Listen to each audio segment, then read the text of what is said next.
อกหนึ่งพึงใจไว้เพื่อบูชาแด่องค์พระศาสดาสัมมาสัมพุทธเจ้ามีความงามเงียบไม่เปรียบเทียบเขาเทียบเราใครมองไม่งามช่างเขาแต่เจ้าก็คือดอกบัวด้วยความสัตย์ซื่อยึดถือความดีเป็นหลักใครรักไม่รักก็ไม่จมปลักมองมัวเมื่อโผล่พ้นน้ำก็เห็นความงามในตัว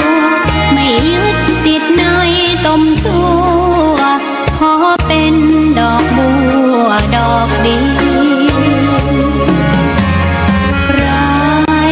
ไม่มองว่าบัวงามเด่นแต่บัวก็เป็นดอกบัวทุกวันอย่างนี้ไม่อยากเด่นดังแต่มุ่งหวังในทางเด่นดีเกิดมาเพื่อสร้างบารมีถวายชีพนี้บูชา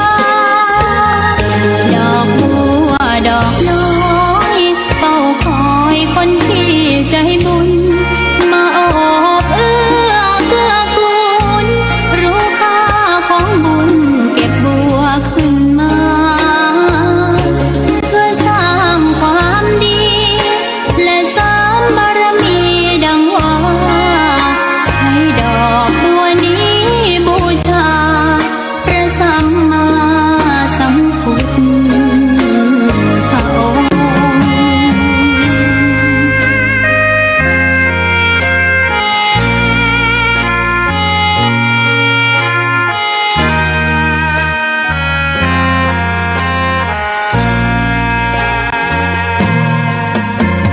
ใครไม่มองว่าบัวงามเด่นแต่บัวก็เป็นดอกบัวทุกวันอย่างนี้ไม่อยากเด่นดังแต่มุ่งหวังในทางเด่นดีเกิดมาเพื่อสร้างบารมีถวายชีพนี้บูชาดอกบัวดอกน้อยเฝ้าคอยคนที่ใจบุญมาโอบเอื้อเกื้อกูลรู้ค่าของบุญเก็บบัวขึ้นมาเพื่อสร้างความดีและสร้างบารมีดังว่าใช้ดอกบัวนี้บูชาพระสัมมาสัมพุทธองค์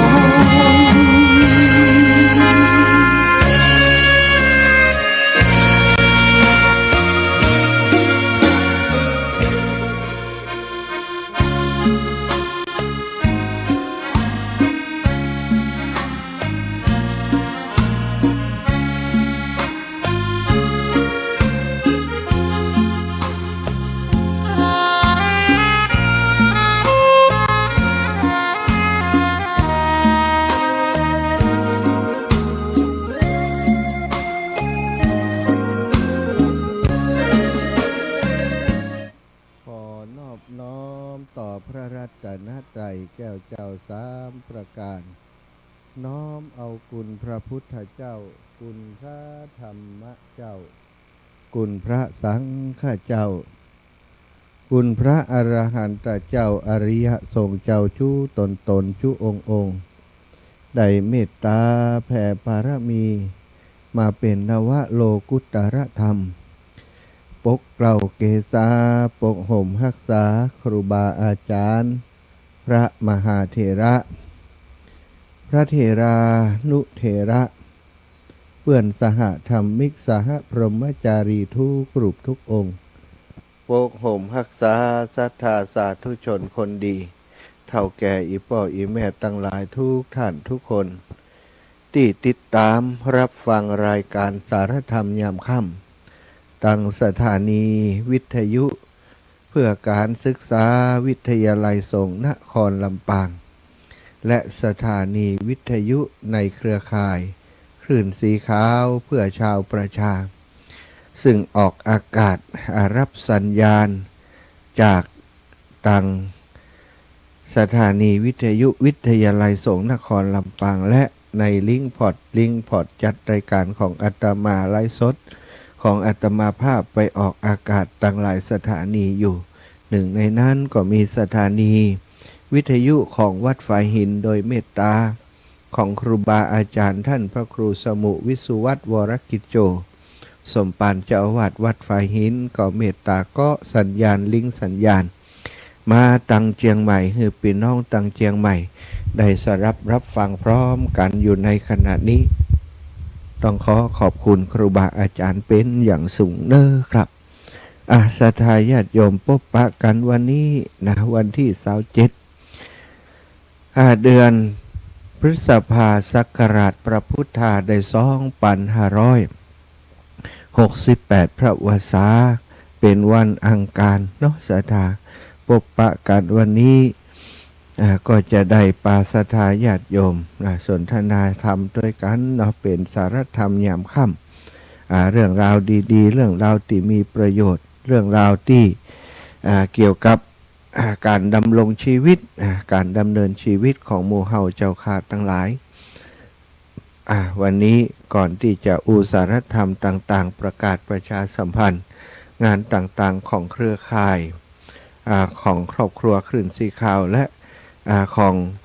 สถานีวิทยุต่างๆเนาะเราก็จะทำวัดสวดมนต์โดยการเหตุก่อนเดี๋ยวก่อยมาอุสารธรรมกันต่อไปตอนนี้ก็ปากันกราบพระนพธรรมก่อนเน้อกราบพระพร้อมกัน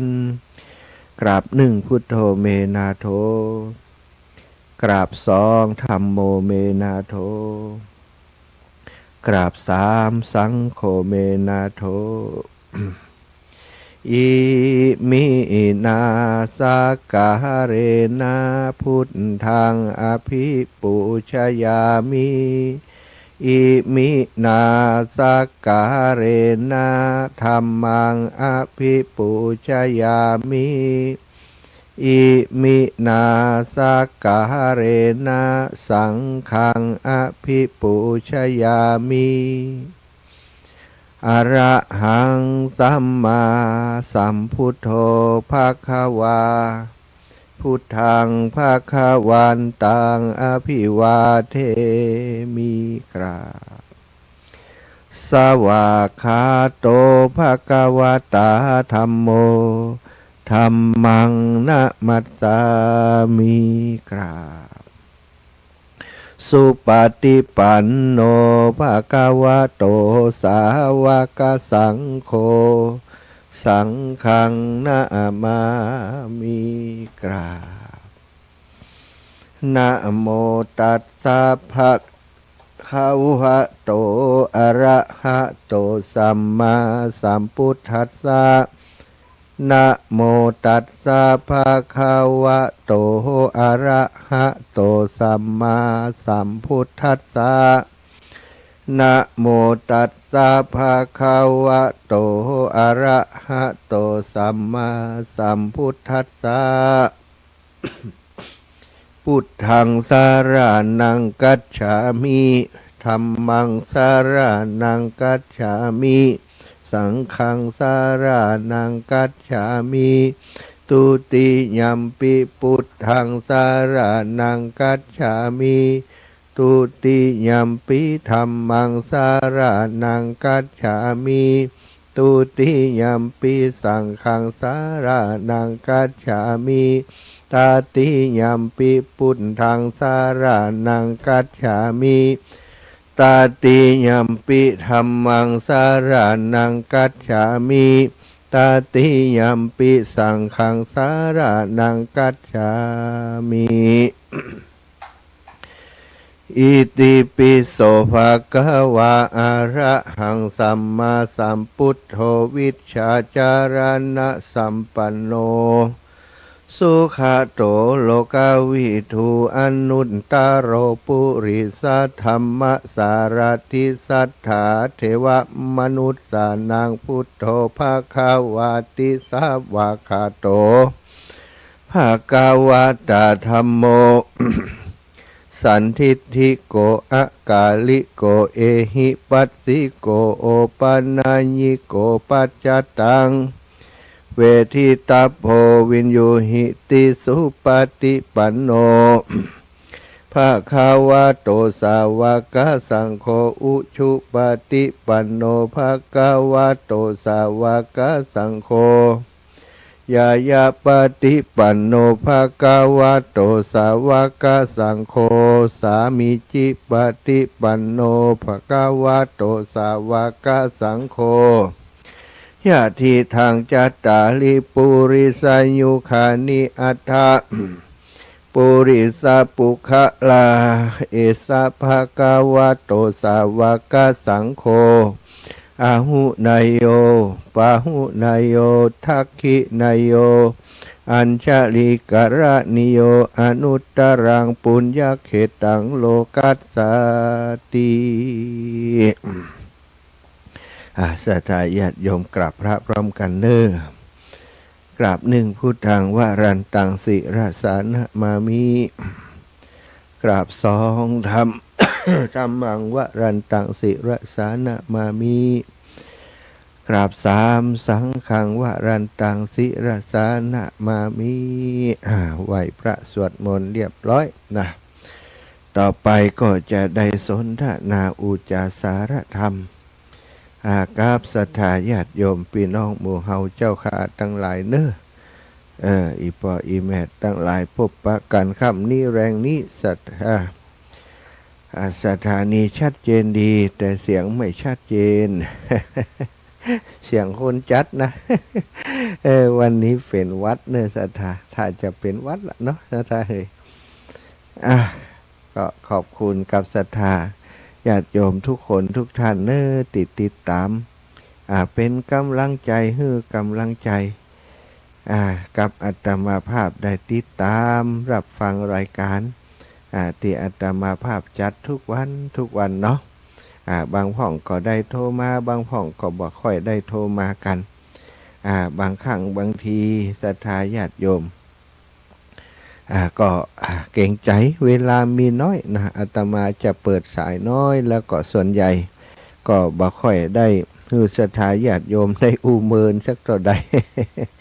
บางคนก็เลยว่าโอ้โทรหาอาจารย์สมชาติได้อู้น้อยเดียวนะก็เนื่องจากว่า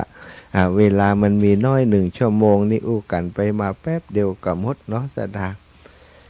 อู้กันไปมาแป๊บเดียวก็หมดเสียงไมค์ครับเสียงเพลงดังเกินครับทุกป่อเสียงไมค์เกินไปลดลงน้อยเนาะลดลงน้อยตอนนี้ตองน้องนัทสถาพรสุธาคำเปิ้นได้ควบคุมนะดูแลสถานีให้ตัวดีแล้วแจ้งมาเนาะถ้ามันดังเกินไปฟังตังปุ้นมันเสียงมันแตกอีกเนาะเปิ้นบอกเอาประมาณนี้ดีเนาะประมาณนี้ได้แล้วก็ ถ้าประมาณได้นี้ใดก็โอเคแล้วเนาะศรัทธาญาติโยมวันนี้มีสารธรรมมาฝากเนาะเกี่ยวกับเรื่องของครอบครัวเนาะในเมื่อหมู่เฮาทั้งหลายบางผู้บางท่านส่วนใหญ่ศรัทธาญาติโยมก็ยังมีครอบครัวอยู่บางคนสามีก็ยังมีชีวิตอยู่แต่ว่าบางคนก็อาจจะบ่มีแล้วแต่ส่วนใหญ่เนาะก็ยังมีกันอยู่เรื่องของสามีภรรยาเรื่องสามีภรรยานั้นมีความสำคัญต่อความสุขหรือความทุกข์ของชีวิตคฤหัสถ์ของมนุษย์คนเฮามากคนที่ได้สามีหรือว่าภรรยาดีมีศีลมีธรรมเนาะศรัทธาญาติโยมก็เป็นคนโชคดีไปโชคดีที่ว่านี้บ่ใจโชคดีหลับลอย แต่ว่าเป็นเรื่องของผลโชคดีของผลดีของกรรมดีที่ตน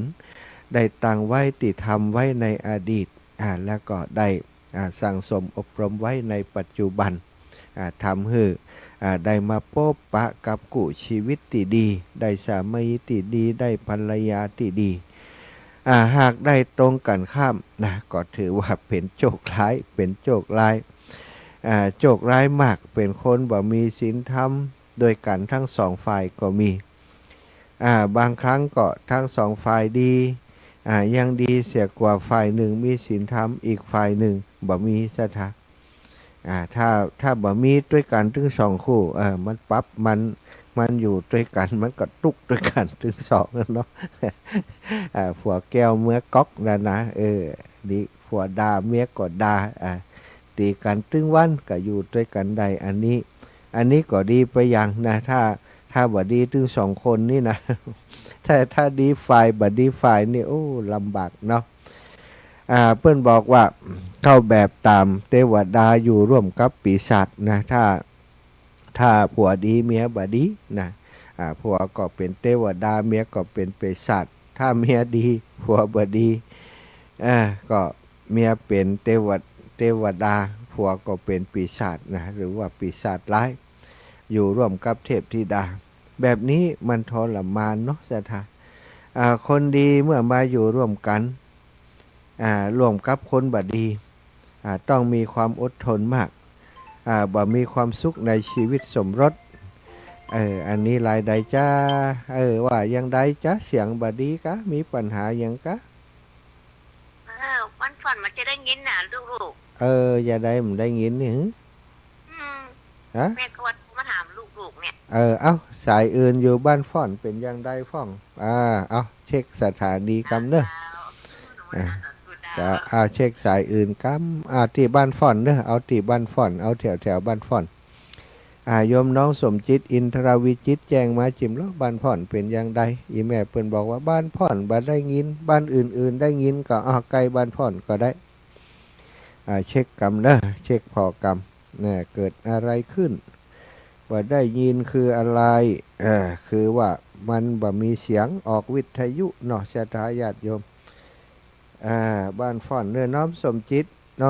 ตแจ้งตุปีกรรมล้อบ้านฟ่อนเป็นยังใดบ้านฟ่อนโยมแม่เปิ้นว่าบ่ได้ยินอาจารย์ว่าได้ยินกรรมได้ยินไผที่ได้ยินไผที่อยู่แถวบ้านพ่อนแจ้งกรรมอาจจะมีปัญหาคัดข้องทางวิทยุก็ได้หรือว่าเป็นการคัดข้องทางสถานีก็แจ้งมากรรมเนาะไผที่ฟังอยู่กราบสาธุเจ้ารับฟังอยู่เจ้าสาธุนะแม่บัวกี้ท่าโปก็เข้ามารับฟังโยมสังวานจันแกนกราบสาธุเจ้าโยมน้องสมจิตอินทรวิจิตก็เข้ามารับชมอยู่เหมือนกันเอาเช็คสถานีฮื้อกรรมเนอะพี่น้องตังบ้านฟ่อนเป็นอย่างใดพ่องโทรมาแจ้งกรรมหรือว่าตังใดเวียงไผได้ยินไผบ่ได้ยินอย่างใดที่ฟังที่ดูตังไลฟ์สดเนาะเช็ควิทยุฮื้ออาจารย์กรรมได้ยินก็ถ้ามีปัญหาที่วิทยุก็จะได้แจ้งลูกบ่าวน้องนัทสถาพรสุทธาคำเข้าไปดูทางสถานีกรรมว่าเกิดอะไรขึ้นนะถึงไม่ได้ยิน ได้ยินก็จ้านะโยมน้องอรพินรำบุตรก็เข้ามารับชมเนอะนะสาธุได้ยินก็สมจิตแล้วพี่ชัดเจนดีเหรอแสดงว่าอันวิทยุของอีแม่มันดีนั่นน่ะเพื่อนว่าเพื่อนได้ยินแม่ยังเหรอแม่ตีอันวันนั้นก็มาใส่บาตรนะแม่พากะน่าจะแม่พานะ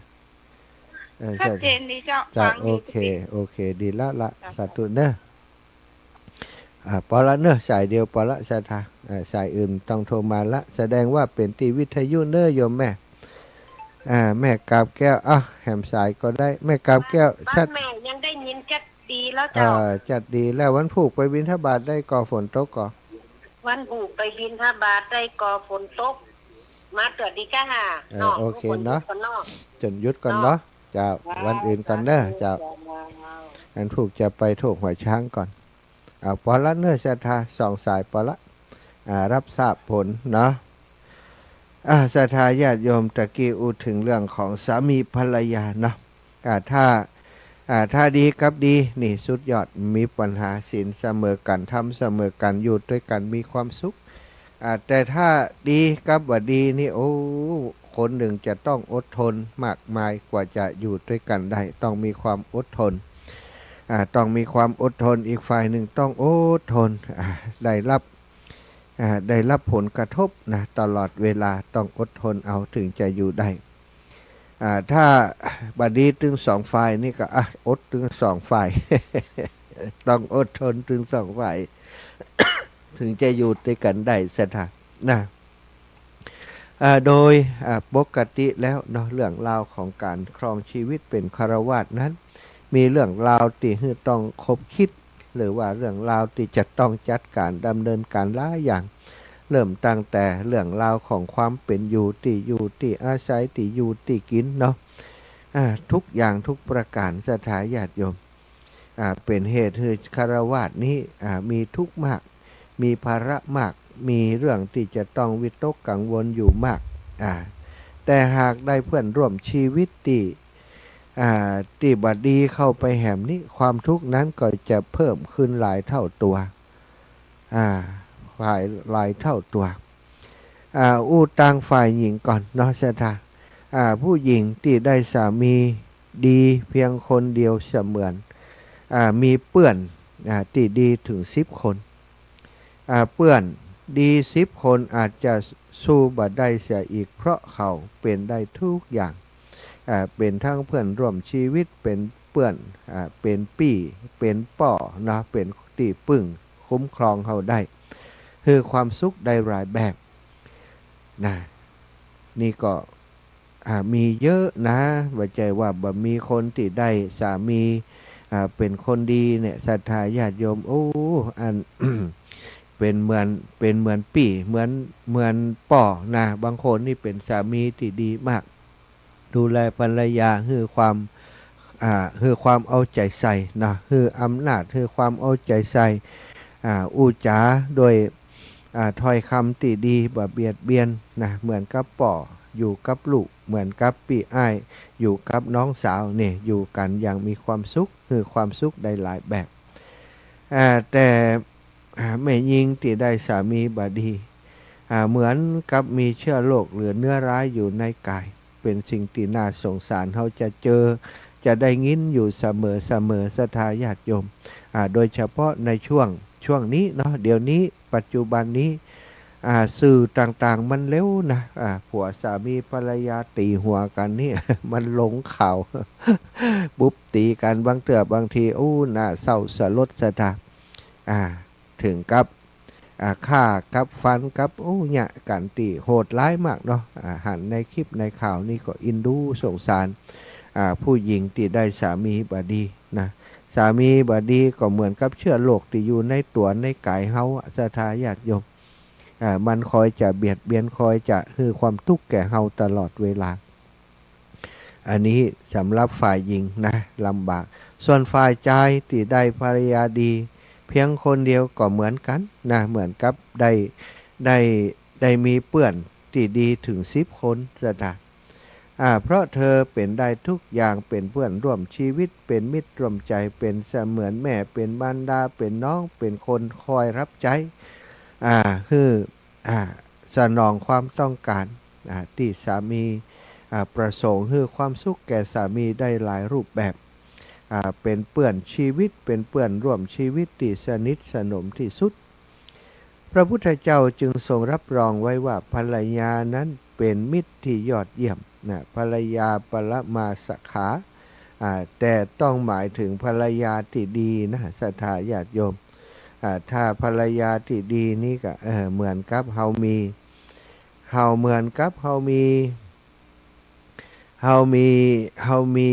น้องเนาะน้องสาวมีพี่สาวมีแม่ที่ดีอยู่กับเฮาหั่นนะคอยรับใช้คอยสนองความต้องการผู้เป็นสามีบ่ฮือสามีได้เดือดร้อนสามีทำการทำงานก็ฮือเกียรติผู้เป็นสามีบ่ล่วงเกินบ่ก้าวไก่งานที่สามีทำเปื่อนฟุ้งมาบานมาจองก็ต้อนรับขับสู่ดูแลเป็นอย่างดีด้วยอัตยาศัยไมตรีที่ดีสงเคราะห์อนุเคราะห์ครอบครัวของสามีนะสามีเปิ่นมีป่อมีแม่มีปี่มีน้องเนี่ยภรรยานี่ต้องไปหู้จักหมดนะคนสมัยก่อน ก่อนที่เปิ่นจะแต่งงานจะอยู่ด้วยกันเนี่ยศรัทธาญาติโยมบางทีก็แต่งงานแล้วก็ดีนะเปิ่นจะไปแอวหาครอบครัวครอบครัวของฝ่ายสามีไปมดลุงป่านะอาอยู่ที่ไหนนะเปิ่นก็ไปแอวหาเอาป่าแห้งเอางุ้น สมัยก่อนเนาะเอาบิ๊กพริกเอาป่าแห้งเอางุ้นเอาไปฝากนะครอบครัวของฝ่ายสามีพี่น้องของฝ่ายสามีจึงทำให้ได้รู้จักของครอบครัวของฝ่ายสามีเป็นกุศโลบายในการทำความรู้จักนะผูกมิตรไว้เมื่อมีอย่างก็ไปมาหาสู่นะสถาได้กินอย่างดีๆลำๆก็ไปฝากญาติฝ่ายสามีอันนี้คือภรรยาที่ดีเปิ่นจะทำแบบนี้แต่ว่าปัจจุบันนี้ส่วนใหญ่เนาะบอกค่อยมีแล้วนะแต่งงานแล้วมาหอมตานกันท่านมาปะกันในงานแต่งงานบางทีบอกหัวเปื่อนพ่อแม่สามีเปื่อนญาติพี่น้องของสามีเป็นภัยอาจจะบ่ฮู้จักด้วยซ้ำไปเนี่ยบ่สนใจด้วยซ้ำไปแต่นี้บ่ใจนิสัยของภรรยาที่ดีภรรยาที่ดีนั้นต้องเอาใจใส่ชีวิตของสามีของครอบครัวของลูกของเต้าตลอดถึงญาติพี่น้องของสามีอนุเคราะห์สงเคราะห์ช่วยเหลือนะคือเกียรติเปิ้นตามควรแก่ฐานะที่ได้กล่าวมานี้บ่ได้ดูหมิ่นเปื่อนว่าบ่ดีนะสัทธามีเมียดีคนหนึ่งนี่เท่ากับมีเปื่อนดี10 คนนะเป็นไปได้ก็อาจารย์นะสัทธาเป็นไปได้เพราะว่าอะไรยังเพราะว่าเมียดีนี้จะแนะนำสามีในสิ่งที่ดีหลายๆสิ่งหลายๆอย่างบางคนสามีอู้จาบอกค่อยดีกับคนนั้นคนนี้หรือว่าดูการแต่งเนื้อแต่งตัวหรือว่าไอ้อย่างต่างๆเนี่ยที่สามีทำผิดทำพลาดเนี่ยเพื่อนบางทีบักกล้าบอกนะแต่ว่าคนเป็นสามีนี้จะห่วงใยผู้เป็นสามีห่วงใยสิ่งต่างๆที่จะเป็นปัญหาของสามีสงสารเอ็นดูไม่อยากให้สามีถูกตำหนิติเตียนจากคนอื่นนะก็จะบอกกล่าวตักเตือนให้สามีอยู่ใน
รอยติดดี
ร่องในรอยที่ดี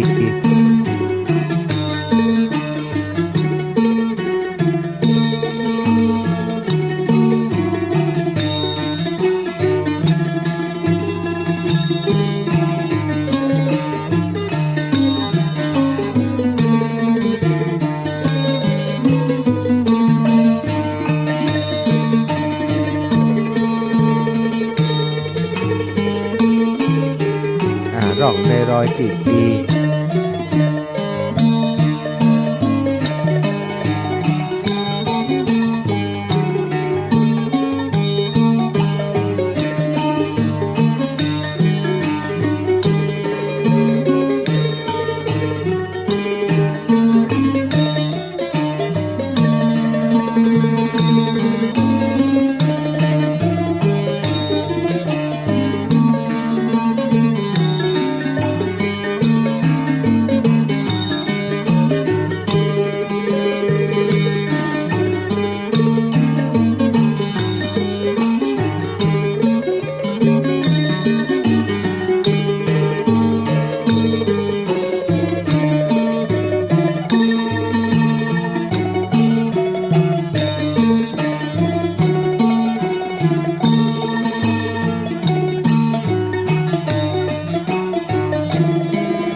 ศรัทธาญาติโยมเด้อมีปัญหาทางเทคนิคเนาะอยู่ๆคอมก็ดับไป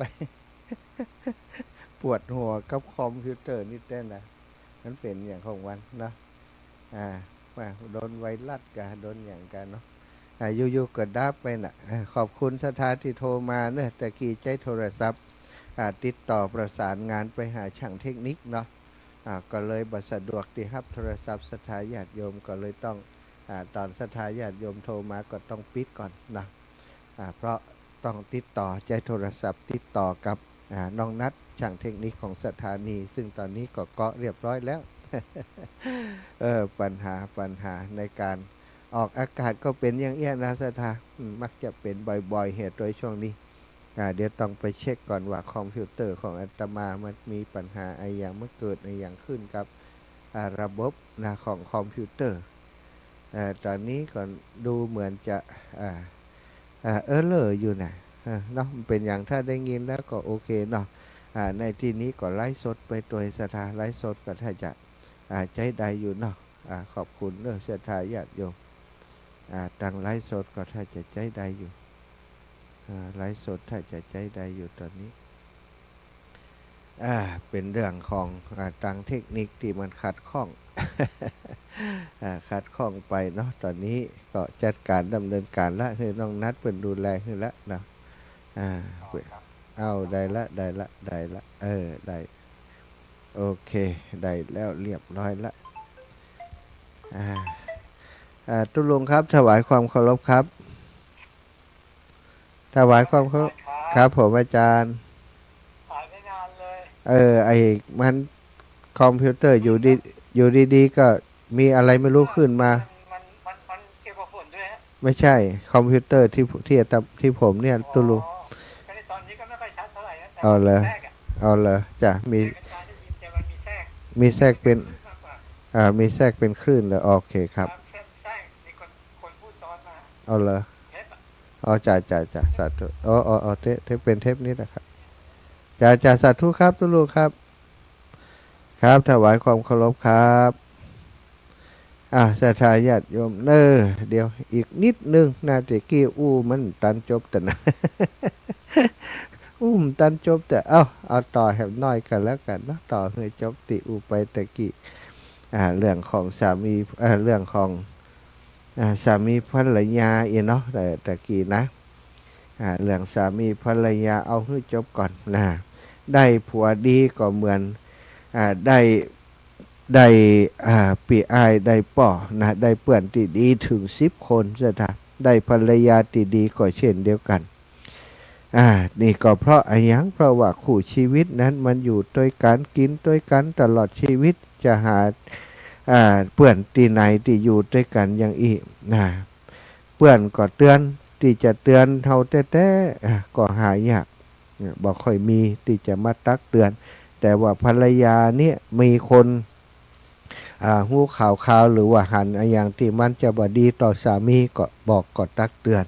สามีก็เช่นเดียวกันเมื่อมีอย่างที่ดูแล้วภรรยาจะผิดจะพลาดจะทำให้เกิดความเสียหายสามีก็แจ้งก็บอกก็เตือนผู้เป็นภรรยาศรัทธาข้อว่าภรรยาเป็นมิตรที่ยอดเยี่ยมนั้นเป็นความจริงที่สุดในโลกยังยอมรับอยู่แต่ถ้าเป็นภรรยาเลวก็ถือว่าเป็นศัตรูที่ร้ายแรงของชีวิตเหมือนกันบั่นทอนความสุขความเจริญเป็นอันมากเป็นความหวังอย่างยิ่งประการหนึ่งของคนที่ยังไม่ได้แต่งงานหวังจะได้ครองครองที่มีความสุขอยู่ด้วยกันมีความสุขอยู่ด้วยกันตลอดชีวิตบางคนก็สมหวังสถาบัน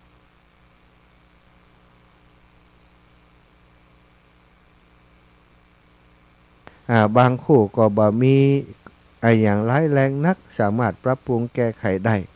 ถ้าหูจักใจธรรมะมาดำเนินชีวิตทุกอย่างก็จะเรียบร้อยความหวังเป็นเครื่องหล่อเลี้ยงดวงใจของคนทั่วไปถ้าเราต้องการความสุขจากความหวังเราก็ต้องหูจักสร้างความหวังให้ถูกต้องในสิ่งที่พอจะหวังใดและใช้คุณธรรมต่างๆเป็นเครื่องมือไปสู่ความสำเร็จนั้นอย่างผู้หญิงทั้งหลายก่อนจะแต่งงานนี่เปิ้นเรียกว่ามีสเปคเนาะ ล็อกสเปคไว้จะได้ต้องการสามีเป็นคนบ่ขี้เหล้าเมายาบ่เจ้าชู้บ่เล่นการพนัน แต่พอได้ไปแล้วเนาะบางเตือบางทีโอ้ตอนอยู่ด้วยกันตอนจีบกันก็บ่อาหารเปิ้นกินเหล้ากินยาอย่างเท่าใดนี่แต่พอมาอยู่ด้วยกันแล้วแม่เฮ้ยนอนเล่นเห็ดตึงวันเดียวแล้วก็เกิดปัญหาต่างๆนี่ก็ถือว่าเป็นโชคร้ายของผู้เป็นภรรยาตรงกันข้ามเช่นเดียวกันบางคนสามีดีแต่ภรรยาก็ว่าอย่างว่านะเนาะบ่ได้อย่างใจนะสามีบ่อยู่บ้านก็ลักแหวลักกินเหล้าลักไปคบคนอื่นอย่างนี้ก็มีฮือหันในสังคมของเฮาอยู่นักหนาสถาแต่อีป่ออีแม่ตั้งหลายได้ผ่านวันผ่านวัยเหล่านั้นมาเฮาก็ได้หันหลายสิ่งหลายอย่างบนโลกใบนี้หลายคนอาจจะโชคร้ายในช่วงชีวิตที่ผ่านมาได้สามีที่ ไปอยู่ในคือได้สามีที่ บายังที่ตัวเองต้องการแต่ก็อดทนมาเพื่อลูกเพื่อเต้าจนมาฮอดวันนี้ใจความอดทนในการใช้ชีวิตที่ว่าผ่านมาก็ถือว่ามันก็เป็นวิบากกรรมของเฮาเนาะที่จะต้องมาชดใช้จะมารับใช้แต่ตอนนี้ทุกอย่างมันผ่านไปแล้วบัดถือบัดตือบัดนึกถึงเรื่องอื่นแล้วเนาะเอาความสุขในชีวิตปัจจุบันที่เหลืออยู่นะทำอยู่ในน้ำในธรรมคือนักที่สุดสร้างบุญสร้างกุศลคือตัวเก่าเพื่อจะไปสู่เบื้องหน้าสวรรค์วิมานเบื้องหน้าที่เฮาปรารถนาบ่ต้องไปเกิดถึงความทุกข์ความยากโอ้อีแม่นี่ก็ทุกข์อยู่กับสามีบ่ก่อนอาจารย์เฮ้ยนะเปิ้นเลือกเปิ้น อันนั้นเป็นเรื่องเก่าละนะแต่เรื่องใหม่เฮาโปนจากตรงนั้นมาสร้างคุณงามความดีพัฒนาชีวิตใหม่หรือว่าถ้าทำได้เนาะประพฤติวัดปฏิบัติธรรมลุดพ้นไปเลยบ่ต้องมากลับมาเกิดใหม่แต่ถ้ามันยังบ่ลุดบ่พ้นเตื้อปารมีธรรมเฮายังบ่ถึงเตื้อก็สร้างสมคุณงามความดีไปไผก็ตามถ้ายังมีสามีอยู่ยังมีภรรยาอยู่ดูแลกันให้ดีในช่วงบั้นปลายชีวิตอยู่ด้วยกันมาตลอดทั้งชีวิตบ่ต่ำกว่า 6-70 ปีเนาะเข้าใจกันให้อภัยกันบางสิ่งบางอย่างก็อาจจะคัดเคืองขุ่นข้องกันถ้ามาถึงวันนี้ถ้ายังเก็บอารมณ์เก็บความรู้สึกเหล่านั้นมาเป็นความโกรธความเกลียดความเครียดความแค้นอยู่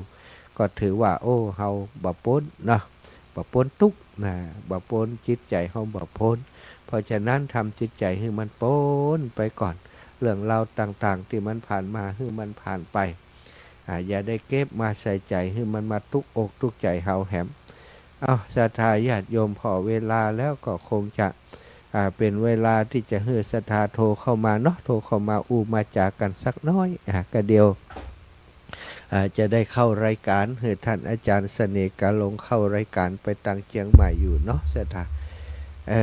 ตอนหัวค่ำย้ำแรงนี้นะก็ท่านอาจารย์เสน่ห์กาลงจะได้เข้ารายการไปตังเชียงใหม่อยู่เนาะศรัทธานัด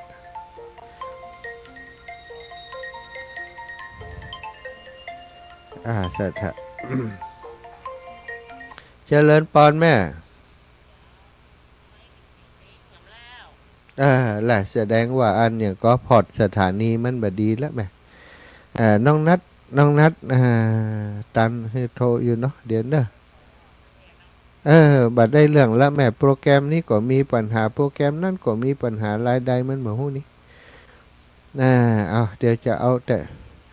อยู่วัดบรรพตแม่สาธุเนอะแม่เนอะขอบคุณเนอะเดี๋ยวก่อนน้องนัดรบกวนอีกทีลูก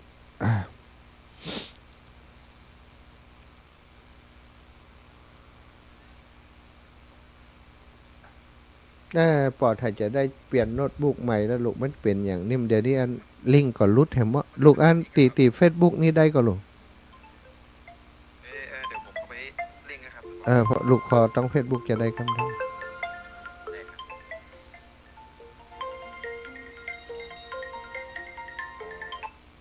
เจริญปอนแม่ ดับให้หมดล่ะดับก็เชียงใหม่ดับก็ดีแหละติดลำปางนี่ดับไปวะ คงลิงคงบ่ดีละ จากที่มันดักไปกลางกับ เจ้าแม่ เดี๋ยวนี้ดีแล้วเหรอ ดีแล้วติลำปางเปิดว่าเป็นเพลงให้เหมาะแสดงว่าบ่ดีอันตังเชียงใหม่เปิ่นเกาะจากไลฟ์สดเนาะไลฟ์สดบ่ได้เกาะจากลิงก์สาธุนะแม่เนอบุญรักษาเจ้าแม่บุญรักษาอยู่ดีมีสุข ศรัทธาญาติโยมปัญหาอุปสรรคมีให้แก้นะไอ้หยังก็เกิดขึ้นได้ศรัทธาเฮ้ยอะไรก็เกิดขึ้นได้เนาะเนี่ยลิงก์มันไม่ขึ้นเนี่ยเป็นอะไรก็ไม่รู้เนี่ยปัญหาความคัดข้องเกิดขึ้นกับลิงก์ที่จัดรายการเนอะศรัทธาท่านอาจารย์เสน่ห์กาหลงนะเปิดลิงก์รอเลยเนอะท่านอาจารย์เสน่ห์กาหลงท่านอาจารย์เปิดลิงก์รอเลยเดี๋ยวจะฮับลิงก์ท่านอาจารย์ท่านอาจารย์เสน่ห์กาหลงแม่พยายพรบ่เอาเด้อเดี๋ยวก่อนเด้อเดี๋ยวขอจับท่านเสน่ห์กาหลงก่อนอาจารย์เปิดลิงก์รอเลยเนอะท่านอาจารย์เสน่ห์กาหลงท่านอาจารย์เสน่ห์กาหลงถ้าเปิดลิงก์รอเลยขอดูลิงก์ท่านเสน่ห์กาหลงหน่อย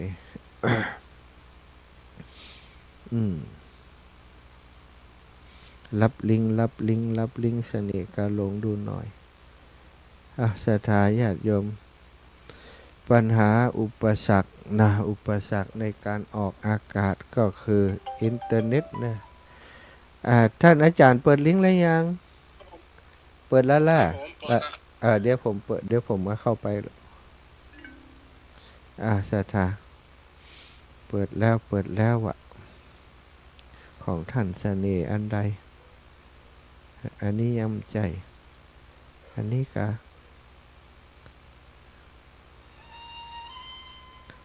ท่านเสน่ห์กาหลง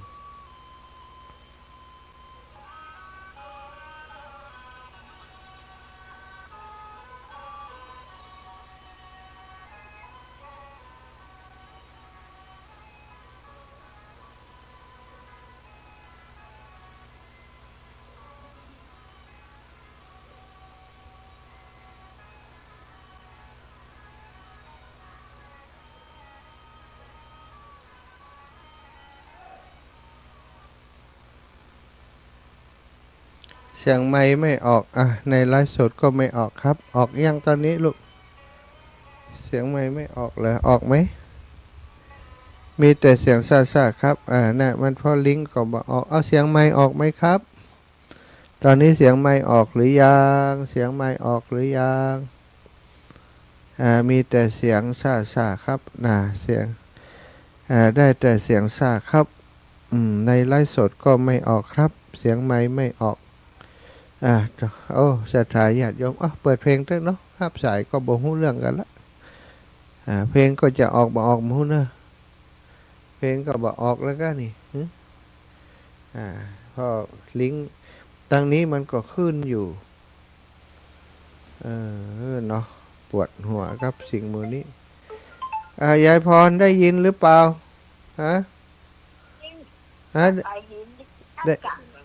ได้ชัดอยู่ล่ะทางเพศว่าชัดวะทางเพศบ่ได้ยินวะได้มฮูเนอะ เอาละสัตธาจะเปิดเพลงเจ้าเดี๋ยวจะเปิดเพลงก่อนเนอะยายพรเช็คความเรียบร้อยก่อนเจ้า